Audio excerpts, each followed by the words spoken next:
আমরা আবার দেখতে পাচ্ছি একটা দলের মধ্যে 50-এর অধিক নমিনেশন দেওয়া হয়েছে যারা ঋণ খেলাপি, 26,000 কোটি টাকা ঋণ খেলাপি নিয়ে এদেশের জনগণকে আবার প্রতারণা করতে চাইছে তারা।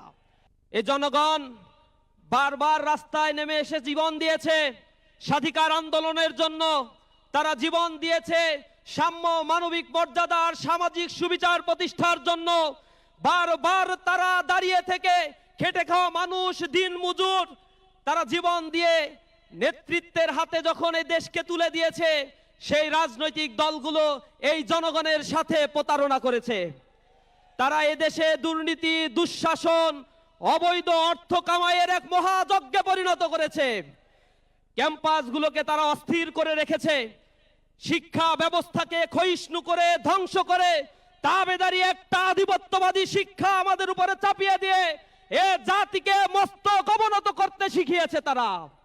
আমরা দেখেছি বাংলাদেশের শিক্ষাঙ্গনগুলোতে শিক্ষা গ্রহণ করার পরে সেখান থেকে বেরিয়ে চাকরি হয় না, বেকারের ফ্যাক্টরিতে পরিণত হয়েছে।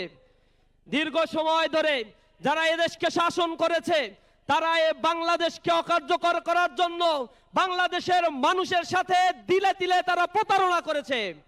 10 টাকা দরে চাল, 5 টাকায় কাঁচা ঝাল, ঘরে ঘরে চাকরি দেওয়ার কথা বলে উন্নয়নের মহাসড়কে উঠিয়ে দিয়ে তল থেকে সব ফাঁকা করে নিয়ে $234 বিলিয়ন তারা পাচার করেছে। ঋণ খেলাপি করে জনগণের টাকাগুলো ব্যাংক থেকে তারা লুটপাট করেছে।